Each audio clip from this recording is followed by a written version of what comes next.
Okay, welcome back everyone. We're going to get right into the stock market technical analysis. Big day today because we have the Fed coming out with their rate hike decision.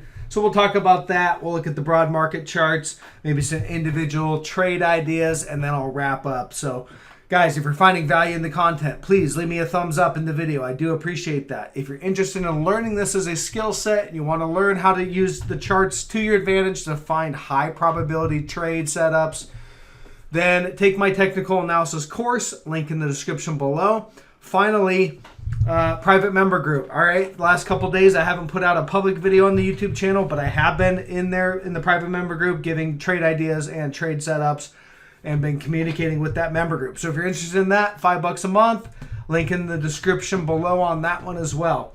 Let's get into it. Starting off with triple Qs. So tech has obviously been the strength in the market for the last, really all year so far this year. And we have the Fed coming out. So the Fed right now, it's priced that they're going to do a 25 basis point hike. That's pretty much where the market sits at. And so that's what I'm expecting. And again, we just look at it like if we don't get a hike and let's say we get a cut or no hike at all, then that's outside of the market's expectations. That's probably going to rally the market. I would think that you'd get a rally, at least an initial rally, probably an initial pretty strong rally. And because the algos are going to say no hike, buy. All right, and that's probably going to be the initial rally. So look for that. Doesn't mean that we'll just continue on high or off to all-time new highs, but we would probably get that initial pop. If the Fed hikes 25 basis points, I think the market right now, that's obviously the expectation.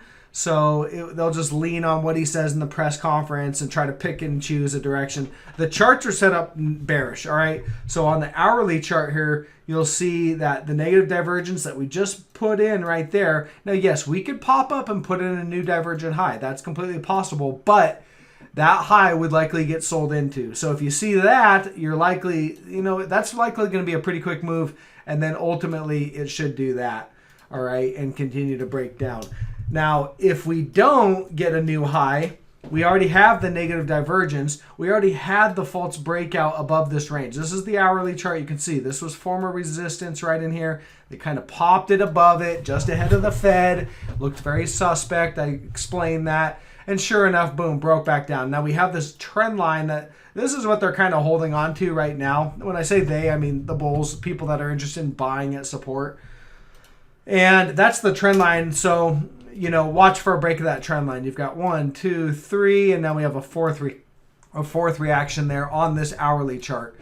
So that is, we're likely not going too much further from where we're at right now until the Fed comes out. And then I'm thinking, yeah, we could get the divergent high. I don't know. If I had to lean one way or the other, I think we just break this trend. All right. It's just an hourly trend. We have hourly divergence. And if we do that, I believe we're set up to start to move down to the bottom of the range, this kind of sideways range we've been in for the last 5 weeks or so. And, that bottom of the range is about 312.57-ish. Right in there is really where I have that bottom of the range. And then and then you take this level out down here at 309.87, and that should be lights out, all right, for the next move lower. If I flip over to the daily chart on the triple Qs, you'll see obviously we've had negative divergence building for a while on the daily. So that indicates that the medium trend or the next larger move looks to be set up to the downside with the divergence. Now the Fed could, ruin that if they come out and, act extremely dovish. Maybe we burn through the divergence on the daily chart. But as of right now, it's there. So because it's there, it tells me that this trend that really has been started for the entire year is about to fail and roll over. Okay.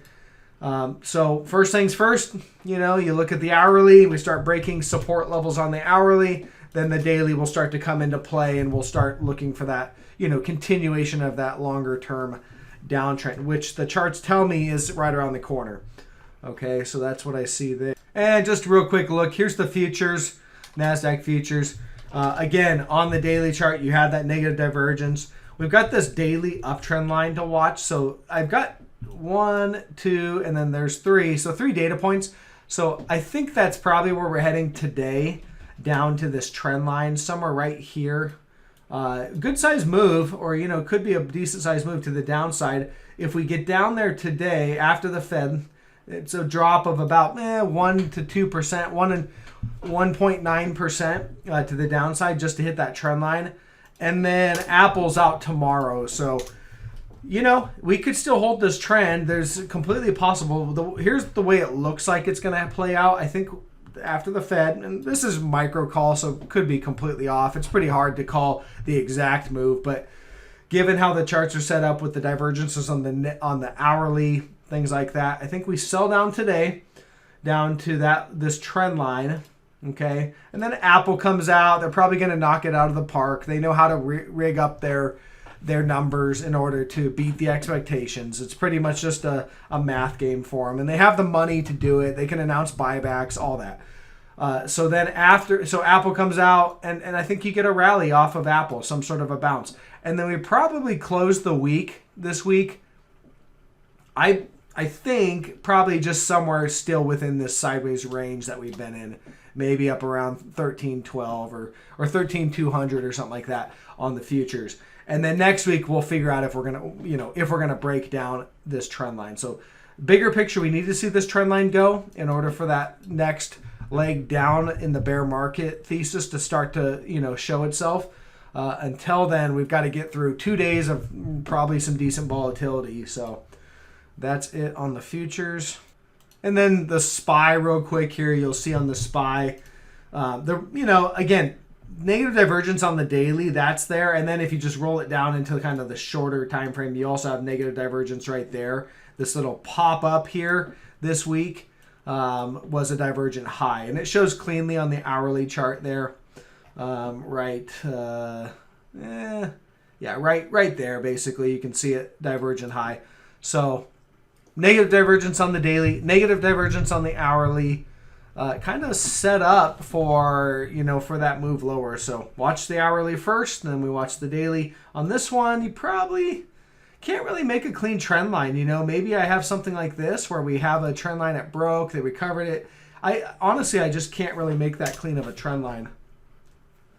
So we'll watch the triple Qs to be our real indicator. Okay, sorry, I had a phone call. So we're watching triple Qs right now. I think that's where the strength is, and that's where likely the weakness could show up. Let's look at some individual stocks. This one, wheat, is rallying today. I did notice that. Ripping pretty strong rally so far today. And again, on the short-term time frame, this is an hourly chart, kind of marked out this little bearish rising wedge, and it's breaking out. So I think there's some more upside in the near future on that one. Also had some bullish divergence on the hourly. So that's the hourly. Going down to the daily, because I know we've been in this trade for a little while. So the short-term time frame doesn't matter quite as much. But on the daily, the bigger pattern, you've got this big bearish rising wedge right here. And we broke to the downside here. I explained it the last couple days that this looks like a stop clearing move. Typically when you have a bearish, or this is a bullish falling wedge pattern. Sorry if I called it a bearish wedge. Bullish falling wedge pattern. These typically break out to the upside.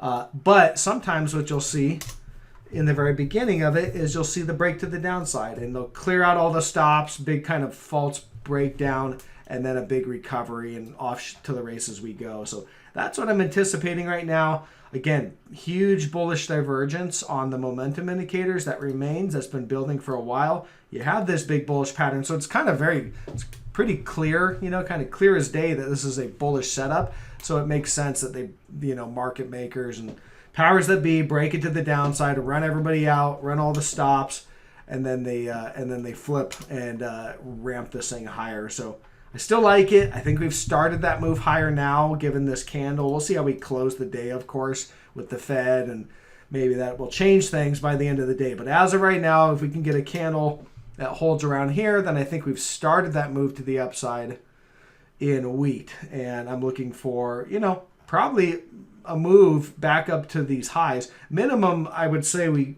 get back up into this area right around 950. Okay.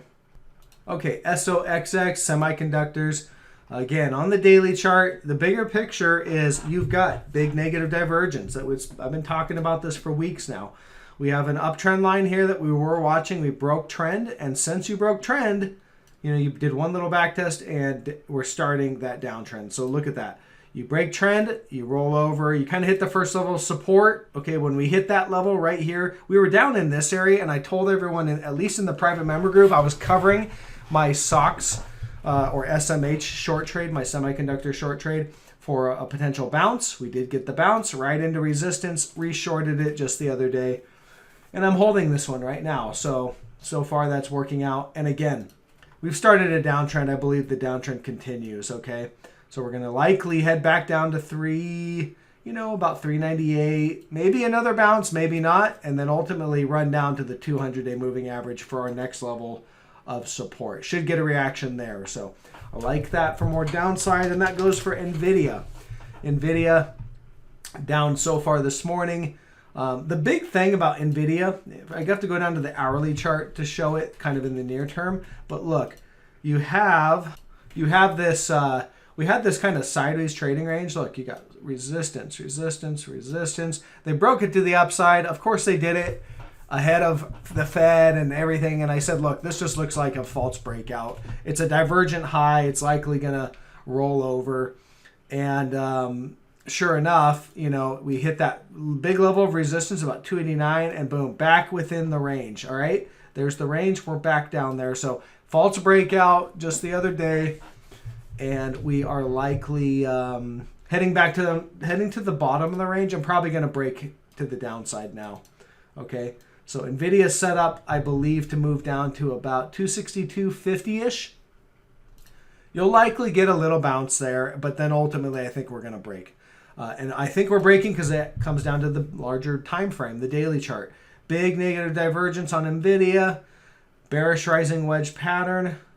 All right, you break to the downside, or you break down, you float for a little while, and then ultimately give way. Now, a lot's dependent on the Fed and Apple, so we'll have to kind of clear those out before we can kind of, go back to the complete technicals, because we've got headline risk right now, and we've got, earnings risk and all that. So here's one I've talked about, haven't talked about in the last few days, but profitable trade, FSLY.